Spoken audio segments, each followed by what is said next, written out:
him. The ultimate goal of Satan was the destruction of Jesus' mission on this earth.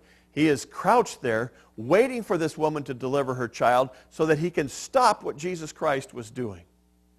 And in reality, in history, we read that Herod was there ready to destroy Jesus when he was born. The Israelites, the Pharisees, and the Sadducees, and the religious rulers were there. Jesus tried to destroy Jesus' mission. Satan tried to destroy Jesus' mission when he tempted him in the desert. All of these attempts are attempts by the dragon to destroy what Jesus Christ was trying to do on this earth. And this is just John's very flowery way of talking about what happened there. But Satan and his angels failed.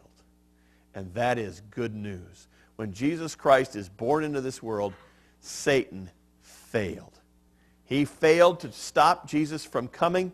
He failed to stop Jesus from dying. He failed to stop Jesus from rising from the dead. And that is just amazingly good news for us. It is not just that Jesus Christ was born in a manger, but that Jesus Christ conquered sin and Satan failed. Precisely at Jesus' exaltation is Satan's defeat. When Jesus Christ was born, when Jesus Christ died, when he rose again, it was done. The victory is won. The little drummer boy calls us to be part of that victory. From heaven's perspective, that child is the king. And from heaven's perspective, that child is the victory that we have. In most of the stories that were told in the ancient Near East about the woman and the child born to the emperor was a god, or the emperor. But this child is Jesus Christ, born in Bethlehem, born in a manger, born to save us. We can see that this is Jesus Christ because he's ruling with an iron scepter. This comes from Isaiah and from other places where Jesus tells us, where the prophets tell us that the Messiah would reign with this iron scepter and he would be our king. Also, after Jesus is caught up, the woman has other offspring, which is kind of a strange part of the story. These other offspring are following, and we hear the drummer boy calling us to follow after Jesus Christ. Revelation focuses not on his birth so much as on his exaltation, but he talks about the birth. And it's interesting that John, if he is going along with his gospel, connects the exaltation, the enthronement, the crowning of him as king with the cross. John says it's on the cross that Jesus was crowned. It's on the cross that John says, "Behold, the King of the Jews." It's on the cross where Jesus Christ sits down at the right hand of the Father and was crowned King of the Jews. It was at the cross that Satan is cast out. Now, John brings those two both together.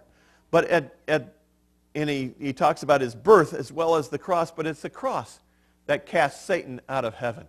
It was by the cross that there is prepared a place for us.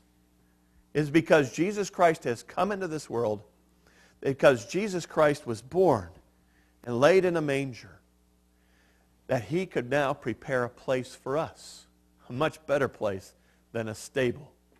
John, for whom the Messiah had already come, who had invaded history, who had staked his claims, he declares Satan's defeat is already past. Satan has already been defeated because Jesus Christ was born and died for our sins. Believers, John will tell us, will still face tribulation in this world. Even though Satan has been defeated, we are still being called to war. The little drummer boy still leads us into the battle. But he says that the final destination, the victory, is much more important than tribulation that's going on in our life right now. We've had loved ones who have suffered through all kinds of diseases and then passed away. But those diseases are nothing compared to what we look forward to in heaven. They are very real, they're very painful, they're very tragic. But when we compare them to what we have in eternity, they end up being nothing. Christ's triumph over the dragon on this earth is in visions of terms of heavenly combat. And so we move on to talk about Michael and the archangel and the angels who are in battle against the dragon. And the little drummer boy is again leading the way into battle. Satan's forces are inevitably going to lose. Based on Daniel, where it talks about Michael being the prince of Israel, they believed that Michael was their guardian angel. And it's true. One of the very few things we know about angels was that they seem to be somewhat territorial, and they have territories that they watch over. And Michael is the angel for the nation of Israel. But there were limits to Michael's power. And we can read about those limits in other places where before Jesus Christ died, he was not able to defeat Satan. He had to go to God and ask him for help. But now, Michael and his forces cast down Satan. They are victorious and easily victorious, and it is because Michael and his allies are fighting in Jesus' name, because Jesus has won the battle. Michael is able to defeat Satan and do so here in Revelation chapter 12. Satan now loses his place in heaven. Now, it's speculated all over the place about what kind of place Satan had in heaven. And we know that evil cannot enter into the presence of God. But throughout the Bible, we read stories about Satan being having access to the Father. But this time he is cast out, and this is contrasted, and I think that's what John is getting to. It is contrasted with our place of refuge. Satan is booted out of heaven. He no longer can stand there and accuse us. Now we have Jesus Christ who is there to intercede for us. Now, instead of Satan being in heaven, Jesus Christ is there, and we can have security. We can have a place of refuge. And Jesus tells us that our place that he has gone to prepare for us is now secure because of Christmas. Satan's accusations against the saints have been silenced. He no longer has access. Instead, all that God hears about us comes from Jesus Christ.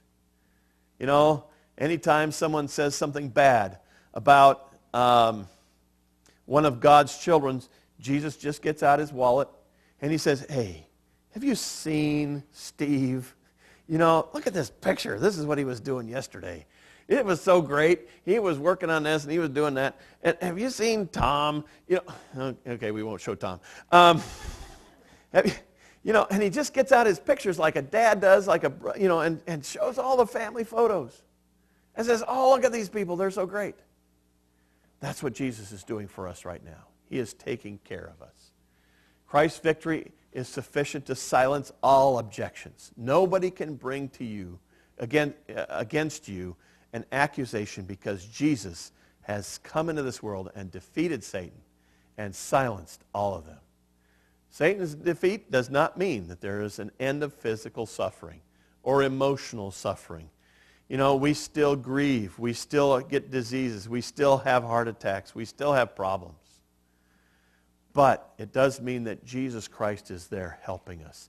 The victory is already won, and one day it will be enacted in this world. The saints continue to overcome the Satan the same way that they overcome the world, through faithfully testifying. The little drummer boy is calling us to be part of this battle and to give testimony to what God has done. And this is a great time to do that at Christmas, because everyone is aware that Christmas is here, and they need to hear this message, and they're willing to hear the message. And we have this opportunity of faithfully witnessing, faithfully testifying to what God has done in the world. The saints implement the victory of God in our lives by faith. This is what John tells us in 1 John. We implement this victory by faith in our lives. We have to trust in Jesus Christ. It is not just a one-time trust. It is a trust that begins at a certain point, but then it grows throughout our life. It changes various parts of us through our lives. And we all go through the various changes. And we all have to face these crises